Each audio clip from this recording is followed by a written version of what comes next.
All right. Hello and welcome to this episode of OCD and Anxiety FAQ, or frequently asked questions, where I answer questions that are submitted by the viewers and listeners of the show. And so each week I pick a question and answer. And so if you have questions that you want to submit, there's a little link down in the notes where you can click that and just submit a question. We'll review and see if it's something that we want to bring on as an episode. So this week we're going to talk about a question, and I'm going to read the question more specifically. It was a long question, so I tried to summarize it in the title of "Is this just a thought or something that I really should worry about?" And it's really the spirit of the question, but I'll go ahead and read it here in a second. Real quick before we dive in, my name is Matt Cotty. I'm the founder of Restored Minds, for those of you that don't know me.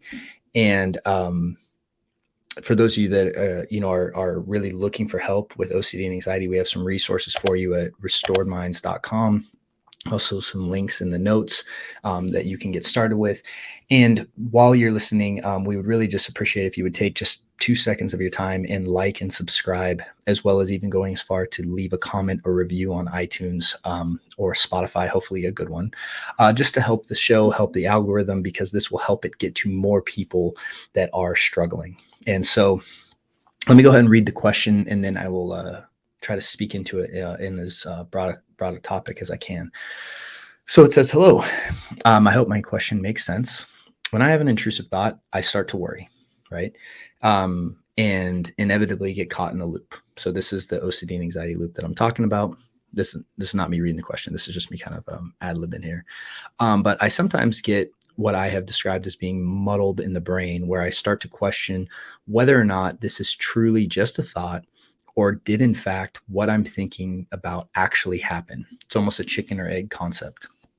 Did the event actually happen, which is why I'm thinking about it, or is it literally just a thought that popped up? This, of course, just adds to my anxiety. Hoping you can give me some clarity. I'd love to know if this is common amongst OCD and anxiety sufferers. Thank you for considering my question, JC. So thank you, JC, for submitting the question. Now, there's a couple things. So one of the things that happens with OCD and anxiety is that we often engage in mental compulsions. Mental compulsions are these, again, our rumination, our analyzing, our worrying, right?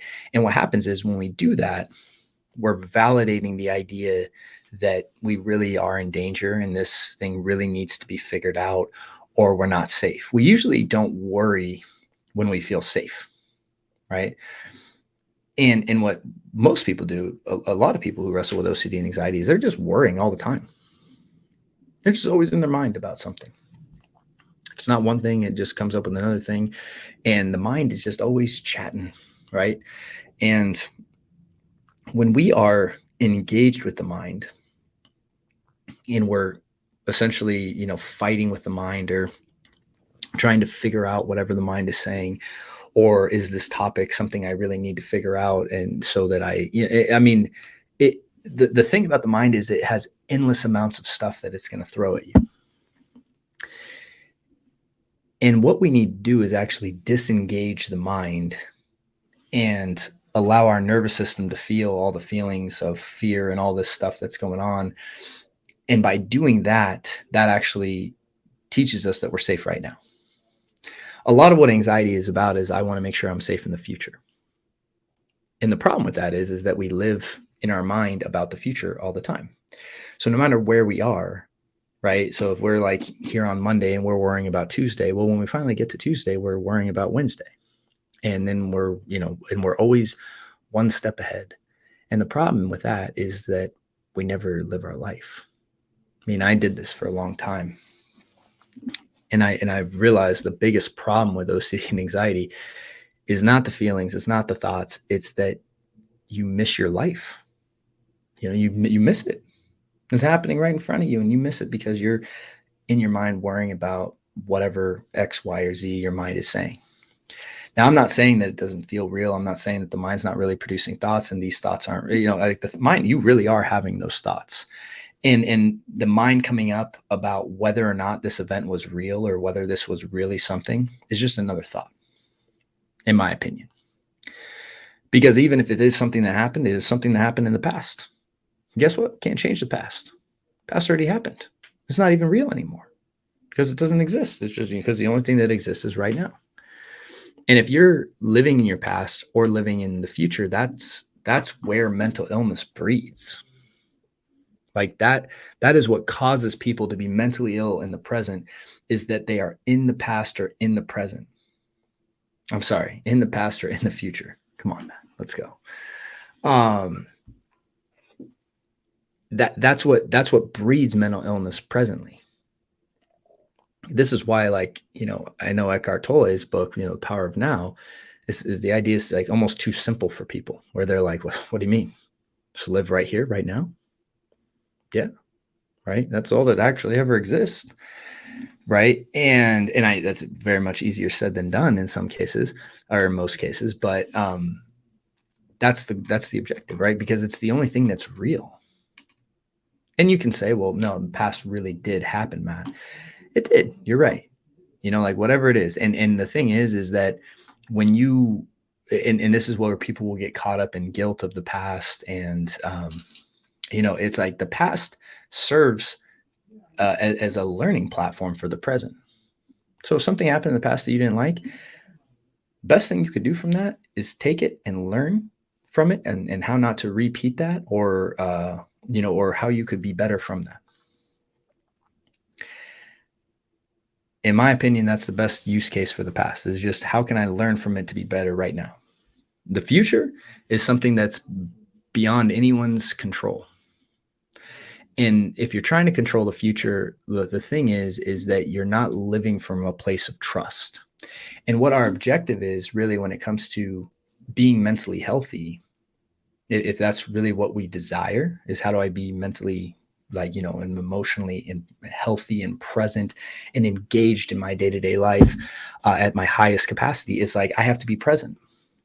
And therefore, like, my mind has to be able to put attention and focus into right now.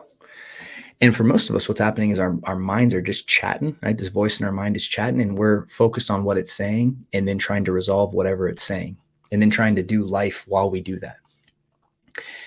And just like any other thing in life, you can't be two places at once, right? You be here or you can be in your mind. And most of us, we're so addicted to being in the mind that it's like the next thought it throws up, the next thing it says is like, it's always this like, oh yeah, but it said this right now. It said this right now. I had this thought. And it's like, you did really experience that thought, right? I'm not telling you to like deny that idea, but the bigger issue is that you're lost in the mind. And so one of the things that the mind is constantly doing, and this is from the book, Letting Go by Dr. David Hawkins, is it's attempting, in many ways, a lot of the thoughts that we're experiencing are attempting to validate the emotion that we're experiencing in the body.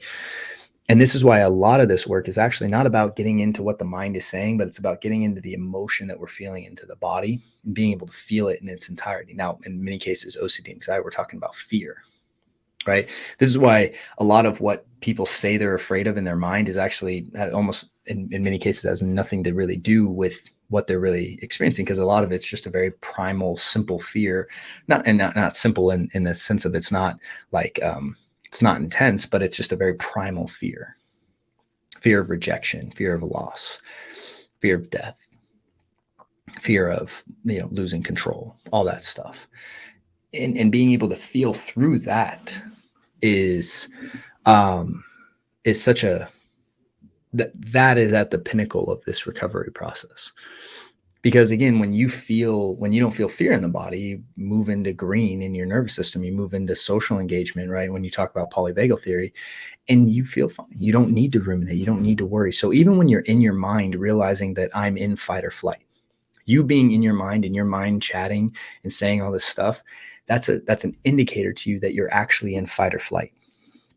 And so what we need to do in that place is actually work to not get in the mind, no matter what it's really saying, and actually move into the body and allow your nervous system to calm down by feeling through the feelings. Now, we go in depth into this and taking back control, and you can also check out the book, because that's a great place to kind of understand this concept from like a 30,000 foot overview.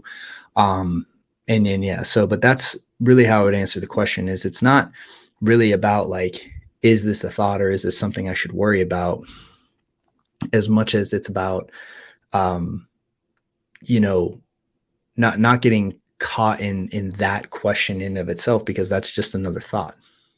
Is this thought something I should worry about? It's just another thought. And what we actually want to do is not engage the mind and become in many ways disinterested in what it's saying, to really feel into our body more and get connected to what actually we're feeling, what the fear, where we're feeling it, all that.